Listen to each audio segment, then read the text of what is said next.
How are you? How's it going? I'm good, Max. It's a pleasure to get to be here with you. Thanks for having me.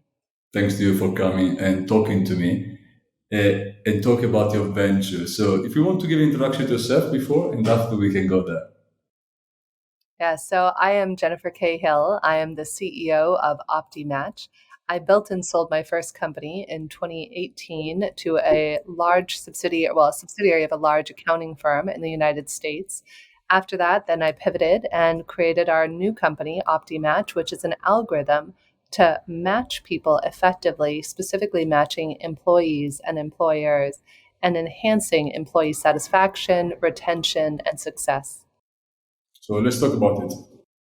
Yes. So, as I like to say, we are providing algorithmic sassifaction since we're a SaaS company.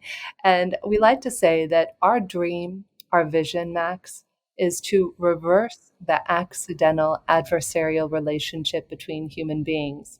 You've been there, I've been there, many of you out there watching and listening have been there, where you meet somebody and you can't quite put your finger on it, but there's friction. You just don't quite align with that other person, right?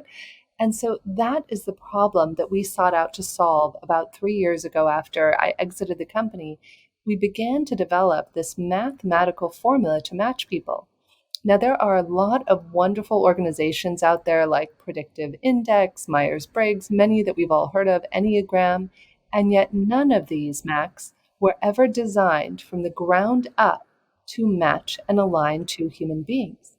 So, what we found after beta testing our algorithm for about a year and a half with over 150 completed matches is we got to an 87% satisfaction rate. And people were just shocked and amazed at how easily and effortlessly they were matching. In fact, recently I used our own algorithm to hire my own assistant. So, one of the four major applications that we can use our algorithm OptiMatch for is for identifying who is the right match that you're about to hire. Now, I want to be very clear there are wonderful existing softwares out there that provide the skill set, the applicant tracking. That is not what we are doing. Let's imagine, Max, that you have your top 20 candidates. You're about to hire an analyst, right, for your fund, and you've identified the people with the right skills. Well, as we all know, Max, there's that certain je ne sais quoi, that certain something that some of us, as much as we've studied our whole lives, we can't quite put our finger on, and we're trying to align those two factors, the person who's going to be reporting in to the person who's going to be managing that team member. So what we've discovered is that the four applications for this is one, helping to reduce the candidate pool and identify the ideal candidate the first time. So as I just mentioned, I put my money where my mouth was and just hired my own assistant based on this. I went through an agency. I did not even look at a single resume. And although I do encourage you to look at resumes. In this case, I just trusted the agency to do the due diligence for me. And I said, I want somebody with these skills who can help me with X, Y, and Z. And then I want you to send your top three candidates our algorithm. And I will select a candidate sight unseen based on the algorithm. So we did precisely that. The gentleman started a couple weeks ago. And what's amazing about this, Max, is that it adds diversity to a team. I had no idea if I was hiring a man, a woman, anything about their age or anything about their race. It was all just based on our algorithmic data. So fast forward, he's a few weeks into the job, already saying it's the best job that he's ever had. So that's one use case, is being able to use it to identify and bring in the right talent and increase employee satisfaction and employer satisfaction and productivity on both sides. Number two is internal teams. I was just sharing this with a famous leadership coach yesterday who is very excited to use it. And with leadership teams, you can use it to realign org charts with people who have motivating factors that are aligned so that there's less friction in the workplace.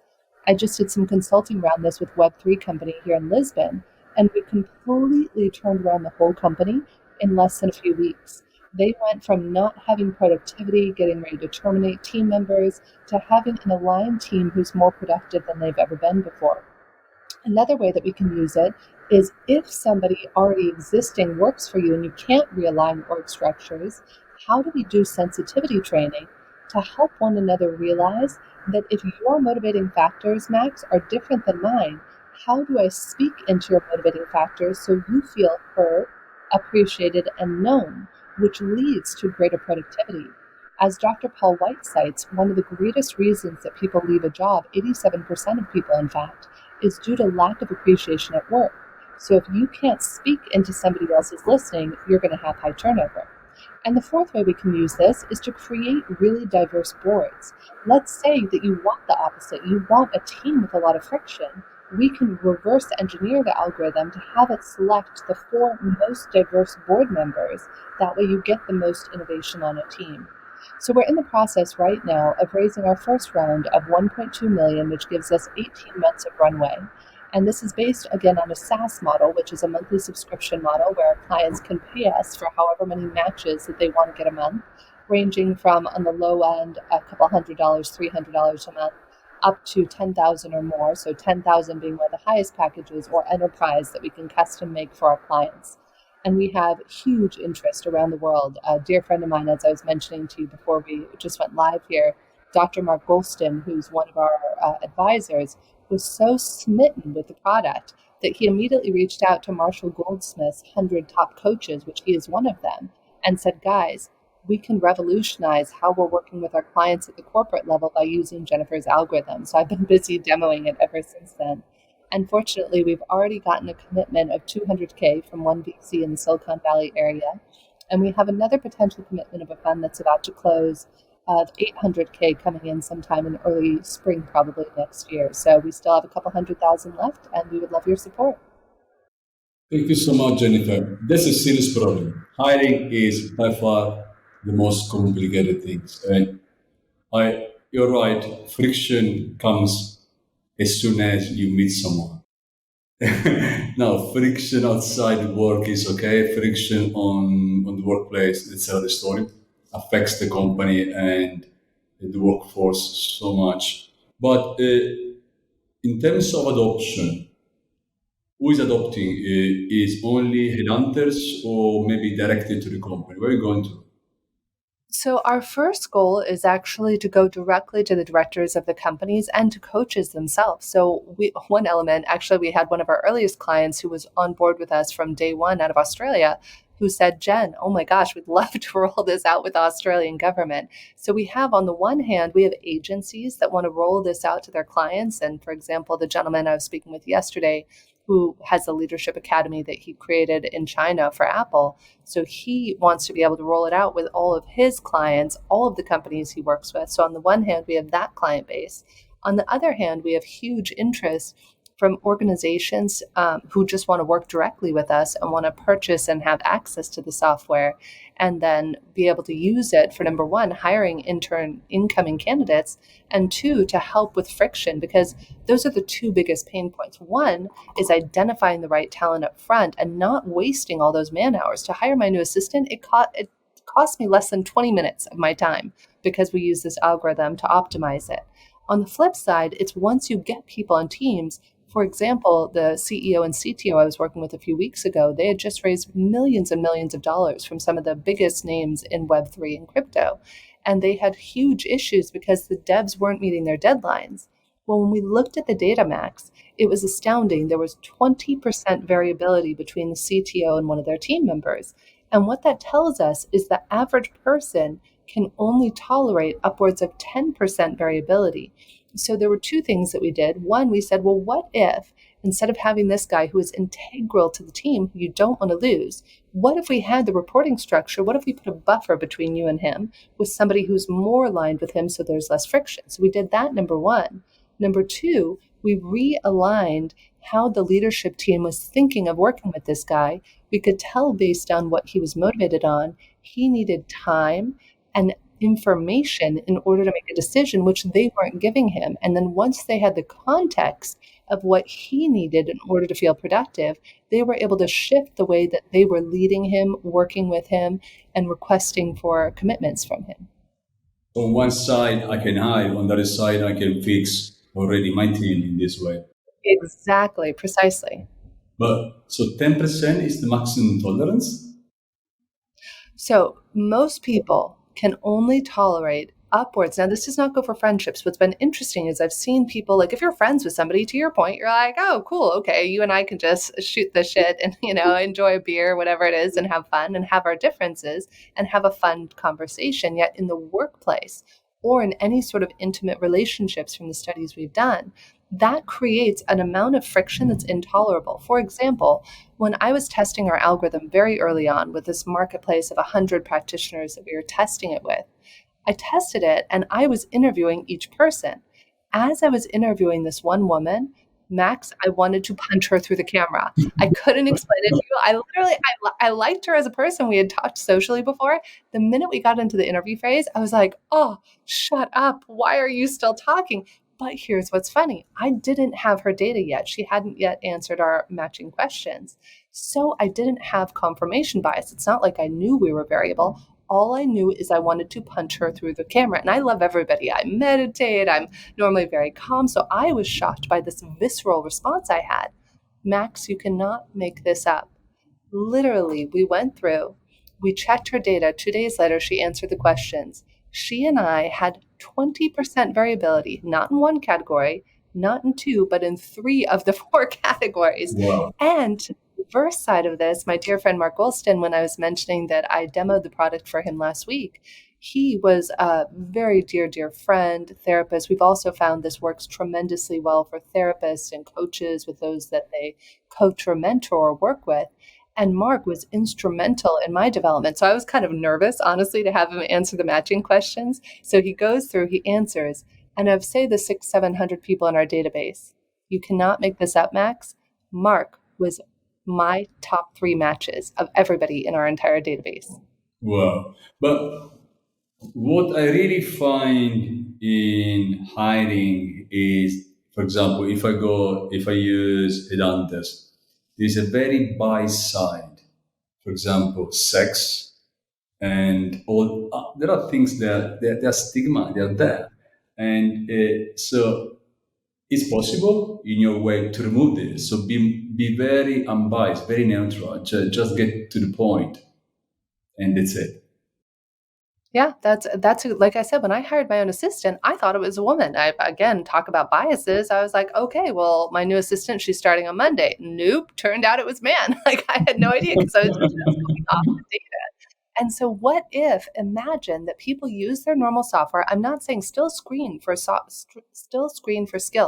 You still want to screen and be sure the person has the right skill set, but there's already a million softwares out there that do that. Then, once you get to that stage where you're ready to select somebody, or even select the top 2 or 3 people you want to interview, think of the amount of countless hours, time wasted that we all spend interviewing the top 5 candidates. Sometimes all 5 aren't a fit. Sometimes, like, we might find one, but then they take another offer. What if you could expedite that by just inserting our software? And what was brought to my attention by a friend of mine in a law firm is she said, particularly Jennifer, in the United States, we reversed affirmative action. Now, for those of you who aren't aware of affirmative action, it was a law that basically said you needed to hire XYZ amount of people from different races, etc. So this has been throwing the United States into tumultuous lawsuits around this. Yeah. Well, imagine you insert our algorithm, and I actually have people checking on this right now in the human resources world for diversity. Our questions are non-biased. So, for example, if you're going to answer questions in a certain way, we've had people of all different ages, races, sexes, etc., answer it and still have extremely diverse results. So what we're seeing is it doesn't appear that certain races or genders answer a certain way. It's completely diverse across the board. And that can help with creating more diverse teams with no bias. Yeah, that's extremely important. You know better than me that venture capital is about scaling. So what's your idea of scaling here? So our ideal way to scale this is to get clients on board who I'm very lucky. This is kind of the funny part. So I was in recruiting before, right? That was the company I built and sold. And I haven't touched recruiting for 5 years since I exited the last company. Every single old client of mine is like, yes, I want to work with this. Yes, please. So I already had connections with all of the top law firms in the world, as well as many Fortune 500 companies. And so part of it, it's a several-fold part. Part 1 is to reach out to all of my old connections. Part 2 is to leverage our advisory board. Look at Mark Golston. My dear friend Mark I do one call with him that's 30 minutes. He immediately refers me to the top 100 coaches in the whole wide world from Marshall Goldsmith. I'm very fortunate to also be friends with Deepak Chopra and many other thought leaders around the world. So for me, rather than having to go out and reach out to several thousand or 10,000 people, all I have to reach out to is several hundred who are key decision makers and influencers. And then it's, gosh, who was it? It was the guy who wrote Malcolm Gladwell, The Tipping Point. And he made such a great point in that book. He said, listen, you want to reach out to the people who are the connectors. And I did this very successfully in my last company, which is how we scaled it, is you don't want to just reach out to 100 people for the sake of reaching out to them. You want to reach out to the 100 people who have 10,000 people in each one of their networks and then sing from the rooftops about it. And that's the network effect. Correct. I mean, this funding round partially is done. We already had 200, 400 committed. But what investors are looking for to fill it? So right now we have a commitment as well of 800K, but it's not until the probably first or second quarter of next year. And as you know, scaling a business, I have so many calls I'm on back to back that I have team members that are waiting on the sidelines. We have a COO who wants to come on board. We have a chief marketing officer who wants to come on board. People are lining up and saying, please, please, please. This happened to me with my last company when I opened it. All of a sudden I opened the doors and everybody who worked with me in the past said, can I come work with you? Can I come work with you? So more than anything, we need sooner rather than later at least another 250 to 500K, because I don't want to put all our eggs in one basket. As I was talking to one of our other advisors earlier today out of the UK, he was telling me, he's like, listen, Jen, should this other 800K come through in, March or April next year, great. Then you can, oversubscribe and, give yourself longer runway. But the big thing that we need right now is working capital. We have our development team working round the clock to iterate, to make beautiful new reports for human resources teams, to be able to add what our clients are looking for. We just had an international organization that's interested in looking at what we're doing. So I need more time, more people, and the resources in order to do it, which is why we want to get at least an extra $250,000 to 500,000 in the next 2 or 3 months. But in terms of the employer, it's okay. How does the application work? I mean, if I'm let's say I need to hire 10 people, right? I'm a company myself. When I want to hire, what should I do when using your algorithm, your software? Yeah, great question. So it's a very simple 20 questions that anybody can answer, and it's set up as a URL. So there are two ways our clients can do this. One is they can use the URL that we already have set up. Two, we can insert it via API to any of our clients' existing websites so it looks white labeled for them. And actually, the third way that we can do it is we're having our development team right now add a client portal. So they'll be able to manage everything that they want to manage on the back end. And you'll be able to take any of your applicants and overlay them with whoever the hiring manager is. And then you can have this database and you can just run the algorithm. As we have a limited time, let me close with the best elevator pitch you can give and convince investors in 20 seconds to invest in your startup.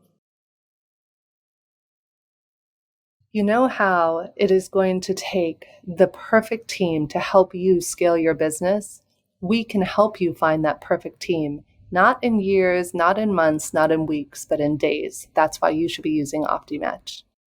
Jennifer, thank you so much for coming to the Founder Talk. I really hope we do our best to help you to raise this money.